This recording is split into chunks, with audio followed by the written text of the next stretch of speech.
I'm Bruno Cathala, and if you are from Brazil, I suggest you to have a look at Romeo's website if you want to know more about games. See you!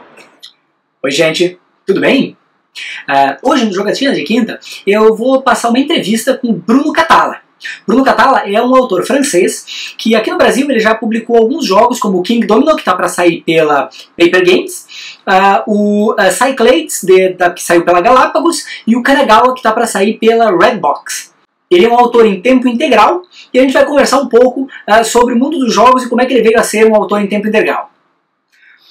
So, first of all, thanks a lot for your time for this interview here for the Brazilian guys, okay? It's a pleasure for me. You know, it's a pleasure to have the possibility to share my passion with players all around the world. So Brazil is a place I've never been before, and maybe one day, I hope. First question is, since 2002, I see games from you in market. The first game that I personally see was the Queen's Necklace from 2003. Mm-hmm. And since then, I see that every year you have more and more games. Last year in Essen, you have, I think, six different games to publish. Yeah? How is it to make so many games? Are you now only a game developer, or have you a second job and make more and more games? When I started to design my first games, I had a real job, which was that I was working as engineer in research and development. So I was developing my first games as a hobby. I had the unique chance to be published, which is not easy, but I was really lucky for that. And in 2004, I've been fired. To find a new job in my specialty, I would have to quit my area because I was too specialized for the factories which are around my home. And I'm a father. I was divorced, and I didn't want to leave my child. So that's the reason why I tried at this time to create my own job all around games. But that means since April 2004, I'm working on games full time. That's the reason why I have more time than some other game designers who have a side job, in fact. Mm-hmm. It has not been easy. Even if I had a big chance that publisher published me many times each year, to have the money you need with only royalties is not really easy. Mm-hmm. As long as you have not a real bestseller. You know, some games like Mr. Jack or Cyclades or Shadows of Camelot are games which are sold each year, I would say some 5,000, 10,000 copies a year. It's really good, but it's not enough to have a good life, in fact. And for 10 years, each month, I was not sure to be able to pay my rent. So it has been a long way, a very long way. On one hand, it's a fantastic life because I'm working on things which are a passion. That means that I'm never thinking I'm working, in fact. And on another hand, for 10 years, it has been a lot of stress because of money. Mm-hmm. And things have changed 2-3 years ago with the release at the same time of Five Tribes and Abyss. These two games worked really well, and it gives me fresh air. And then, the year after, 1 year ago, Antoine invited me to work on Seven Wonders Duel. And Duel is today a bestseller. Yes. And today, I have no real fear for the 3-4 years coming about my incomes. And that's the reason why you saw that the number of games I was publishing has increased after 2004 just because of full time. Mm-hmm. And you talk about your partnership with Antwin for 7 Wonders. Actually, you have many games in partnership, not only with Antwin, but also with Ludovic Maublanc and Bruno Cathala, Serge Lager. Yeah. How works to make games in partnership with so many different people? Because what I usually see is the same couple, the same 2 peoples work together for many time, but not with so many partners. How works that? It's because of me. It's very difficult to work with me because I'm someone which is unbearable, so I have to change very often my partners. No, I'm just kidding. In fact, since the beginning, when I began to work on my first games, I was convicted that I had not to stay alone. If we are looking about book writers, for example, people very often say that a book writer writes the same story all his life. And I'm convicted that for a game designer, it's quite the same. That means that never mind what you want to do, your brain will stay in comfort zone. Mm-hmm. Even if you try to go outside, you come back on it.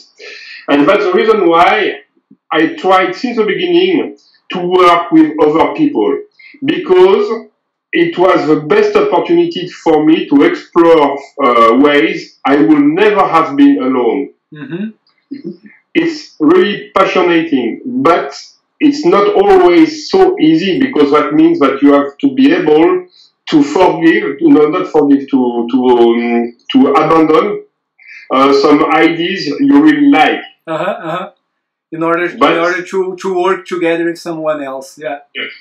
And I'm sure that I would never have been able to create all these games if I stayed alone.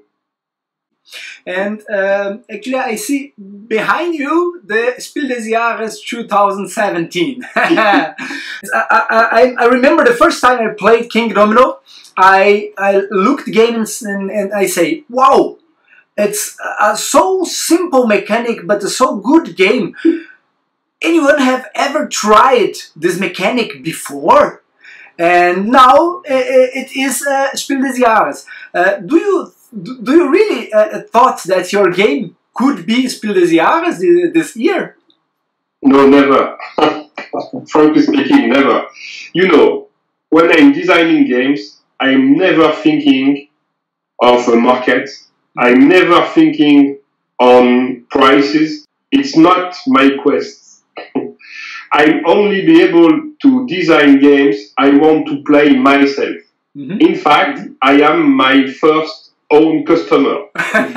So it's quite a selfish attitude, but in fact, I try to create my own way to play, and then to try to convince people that they have to follow me. And when I created these games, yes, I was convicted that I had something really interesting because of this mix between rules really easy to learn and some deepness when you are playing. Mm-hmm. But no, I never thought about some award or success on the market, etc. So it's such a gift that the jury made me this year. I'm so grateful. Very nice. And what is, from your games, what is your favorite game from your own designs? It's not that easy to say, because do you have child?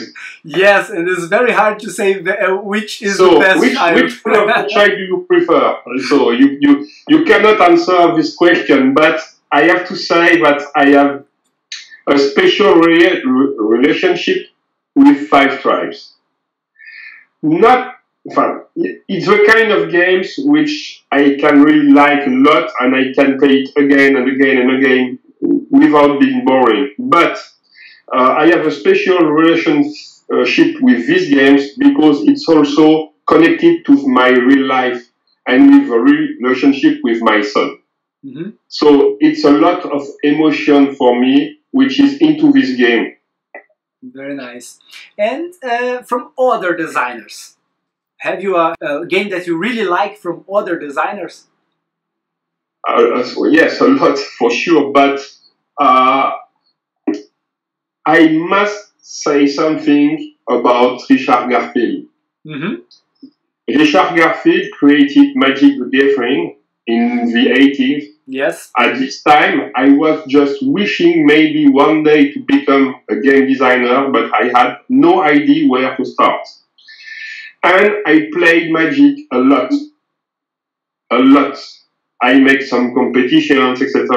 And I don't know really why, but Magic opened my mind to a lot of rules which are breaking the rules, etc., etc. And it opened my mind, and I saw then how to create something which is not connected to Magic at any point, but it helped me to understand how it works.